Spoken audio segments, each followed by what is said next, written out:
Hey guys, welcome back to the page. It is official. The NBA Finals is set. The Knicks are taking on the Spurs. The Spurs won last night, Game 7. Kind of a close game, finally. We've had a few blowouts, but a lot going on and a lot to say. I was slightly disappointed. I love watching the Spurs. I love Wemby. He's become the best player in the league. So fun to watch. But I also enjoy being right.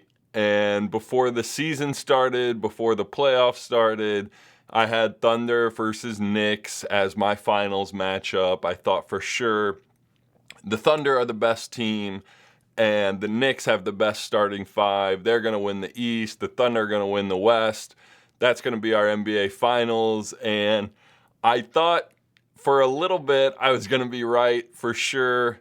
I thought for sure the Thunder were going to pull it off. And I'm a little bit upset that I didn't get it right because, everyone wants to come on here and brag and say, I told you, you guys should have listened to me. NBA Finals, Knicks, Thunder. But the Spurs have knocked off the Thunder and are here to stay.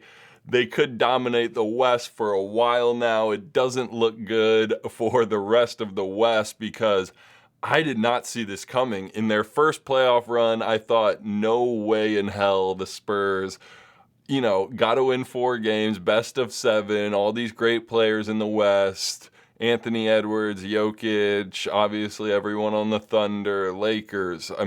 I did not think this young group would win, but the Spurs keep proving me wrong, keep making me look dumb, and yet I am going to pick against them again just because I want to see the Knicks win. I think the Spurs are going to dominate the league for the next decade. If Wemby stays healthy, Castle is really good, Harper is really good, they've got a bunch of young guys, but I got to be pulling for the Knicks. I think everyone's going to be pulling for the Knicks.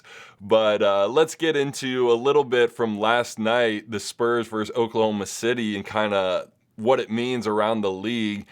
And the first place to start seems natural because this is what the broadcast was talking about the whole time, which is what is going on with Chet Holmgren, who got outplayed to the nth degree last night. The Spurs just dominated him. Wemby, yes, of course, but everybody on the Spurs really just kind of shut him down. He had 4 points, 2 shots, whatever it was, for a while. The announcers kept talking about it. He's got to get going. He's got to do something, at least take a shot. And this is a bad sign for the Thunder because all indications are that they're going to lose Hartenstein. So what made them so great was their bigs, and I know they've got Jay Will as another backup stretch big who did a decent job on Wemby. He wasn't going to finish over him ever. He would just pick and pop, and he can really shoot it, and he's got some size to bang with Wemby a little bit, but I don't know. Chet did not look good, did not look aggressive, kept dropping the ball too on rebounds, on when they'd find him underneath. He didn't look comfortable last night, and with losing some of their bigs, I think this is a huge problem for OKC because he's a max player.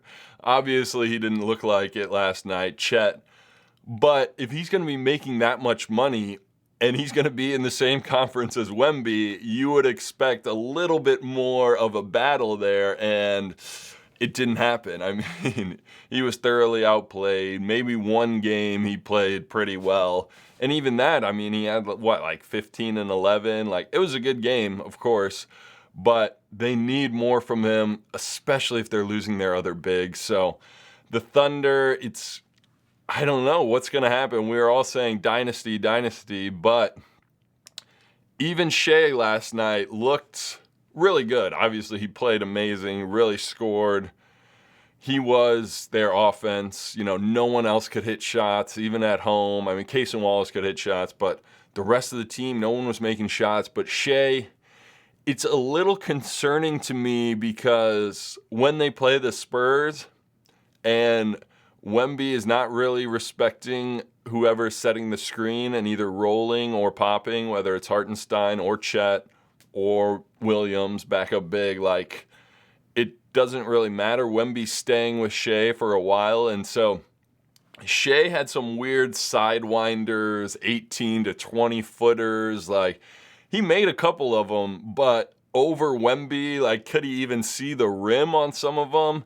He's such a talented player, but he's going to need to figure out something else, because during the regular season, his mid-range looks a lot more smooth, 12 to 15 footers. Even in the first and second round, he was getting his normal shots.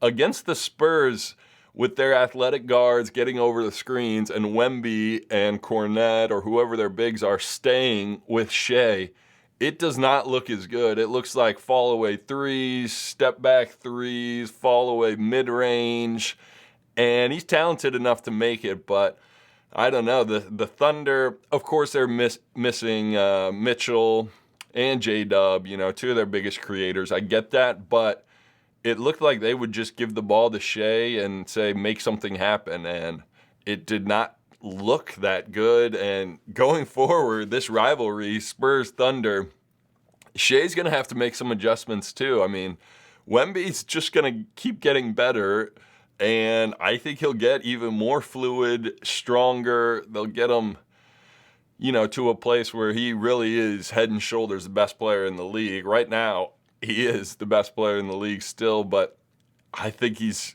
only scratching the surface. He's going to keep getting better defensively, and he'll get stronger and be able to play closer to the basket offensively. But I think the Spurs, they were getting open looks, they were getting rebounds, and everything just looked so tough for the Thunder. They couldn't, manufacture.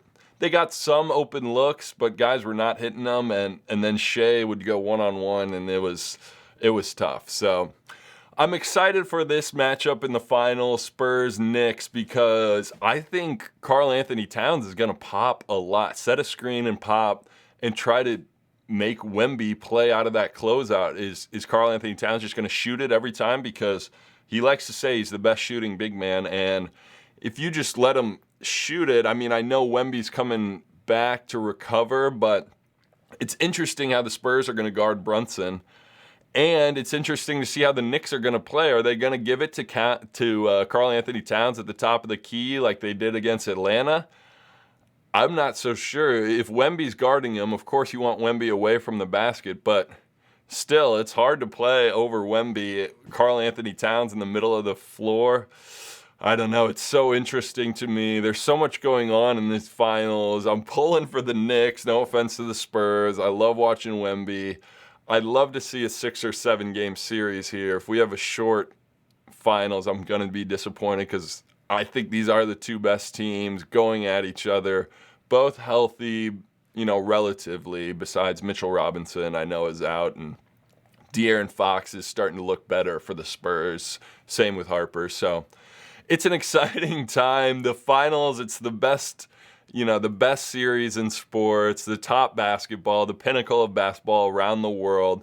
I'm interested to see what the Knicks will do. So we'll do another breakdown after game one, kind of see what the Knicks do on offense, what the Spurs do on offense, how the matchups look. But right now I'm looking at Brunson versus Fox. Are they going to guard each other, or is Steph Castle going to guard Brunson? And of course, Towns versus Wemby. These are the big matchups. I know there's a lot more going on. Vassell and Anunoby and Johnson and Anunoby and Hart, and there's really good players on both sides. Both are super deep. Both are, on a really good run. It should be a really fun final. So please like and subscribe. Let me know what you guys think in the comments. We're going to have some more videos covering the finals, plus other videos to release. So please like and subscribe.